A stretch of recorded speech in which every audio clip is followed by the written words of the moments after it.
Économie, le max sur i24 News. Merci d'être au rendez-vous. Au programme aujourd'hui, l'avenir de la Côte d'Ivoire passe-t-il par son secteur minier? Abidjan tourne à 9% de croissance ces dernières années. Et pour maintenir la cadence, le numéro 1 mondial du cacao entend bien mettre à profit le potentiel, la richesse de ses sols.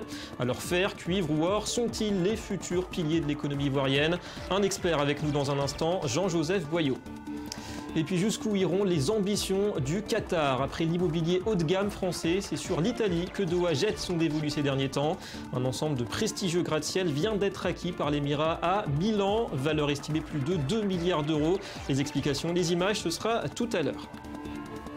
Voilà pour les titres, soyez les bienvenus. Avant cela, le point sur l'actu économique internationale et une actualité chargée pour Barack Obama ces jours-ci, on le sait, y compris sur le front économique. Dans son interview accordée hier à Reuters, le président américain a vivement critiqué les nouvelles règles imposées par la Chine aux entreprises américaines du secteur technologique. Pékin veut les contraindre à livrer code, clés de chiffrement ou données d'utilisateurs pour mieux encadrer leurs activités. Enjeu officiel, la cybersécurité, des conditions jugées inadmissibles par le chef de la Maison-Blanche pour qui ces mesures pourraient d'ailleurs refroidir l'investissement en Chine. Je suis préoccupé et je l'ai dit au président Xi Jinping.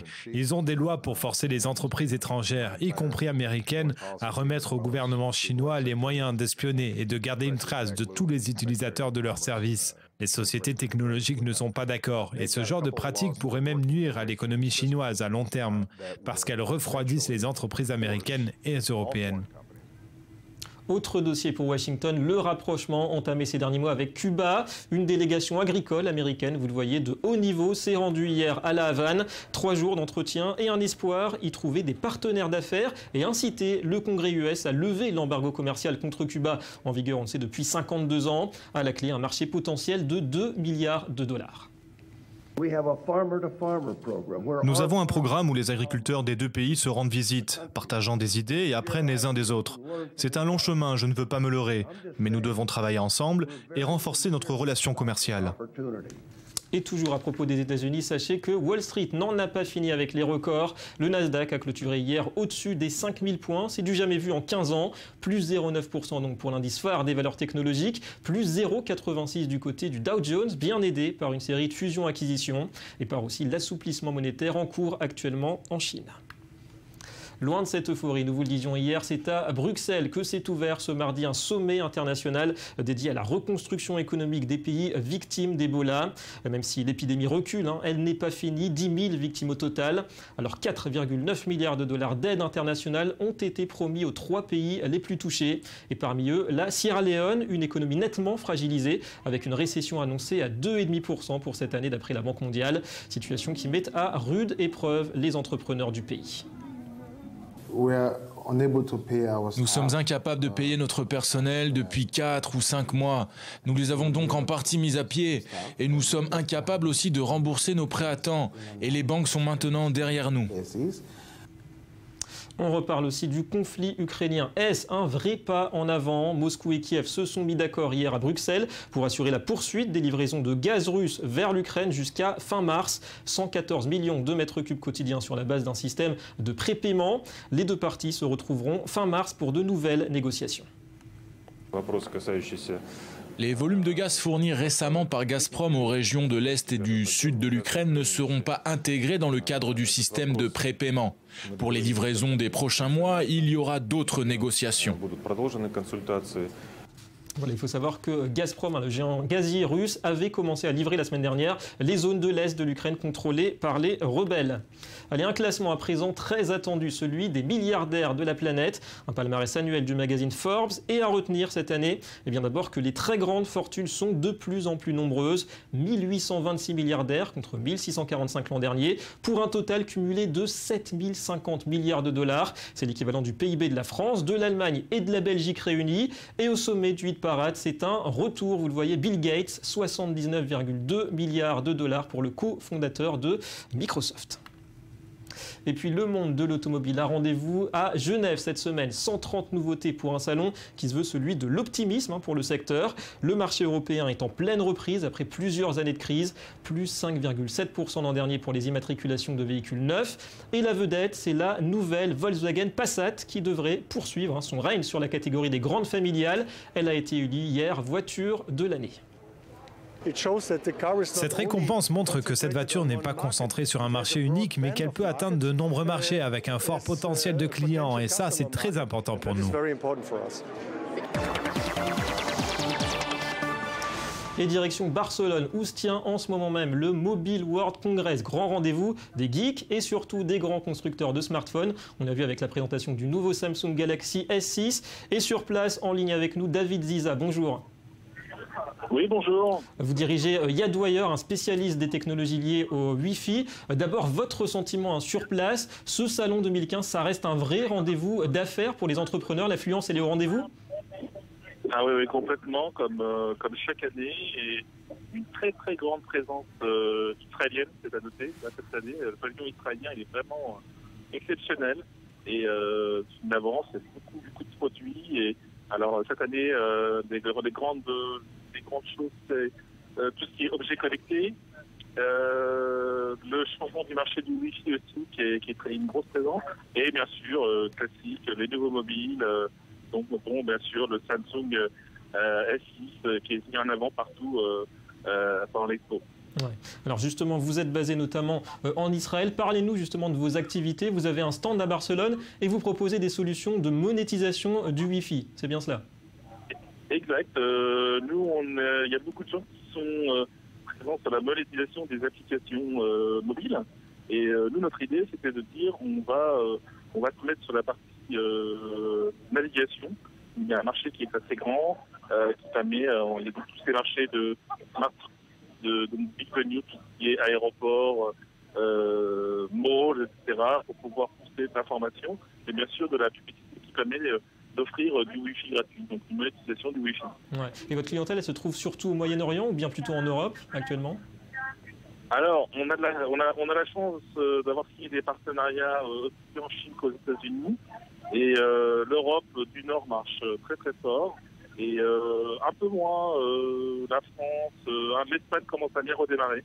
Et bon, globalement, dans les 2 prochains mois, 2-3 prochains mois, on devrait avoir de bonnes surprises. Ouais. Et globalement, vous êtes satisfait des rencontres ici que vous avez pu obtenir sans doute? Il y a une demande, il y a un marché pour votre offre? Il y a une grosse demande, effectivement. Il y a un changement. À savoir, ce qui est très important, c'est que, il faut le savoir, c'est que aujourd'hui, le Wi-Fi, et c'est beaucoup plus simple de déployer un réseau Wi-Fi qu'un réseau cellulaire. Donc c'est pour ça que les opérateurs utilisent des réseaux Wi-Fi pour pouvoir transporter le data des utilisateurs. Mais maintenant, on va passer toute la partie voix. Donc celui qui est possesseur d'un réseau Wi-Fi, aujourd'hui important dans une ville, par exemple, pourra devenir un maillon de cet opérateur. Voilà. Merci beaucoup, David Ziza, d'avoir répondu à nos questions. La Côte d'Ivoire, 8,8% de croissance en 2013. Abidjan est bien l'un des moteurs économiques de l'Afrique de l'Ouest, leader mondial du cacao, on le sait, plus de 40% de la production. Mais aujourd'hui, les autorités veulent miser sur le potentiel minier du pays. Grâce à d'importantes réformes du secteur, elles espèrent séduire les investisseurs et faire des mines un vrai pilier de l'économie. Détails et explications avec Anthony Lesme. Depuis la fin du conflit en 2011, la Côte d'Ivoire vise à réorganiser son économie. De culture agricole, la Côte d'Ivoire est le premier producteur de cacao du monde, mais désormais les politiques envisagent d'exploiter ce qu'ils appellent un potentiel immense, les ressources minières du pays.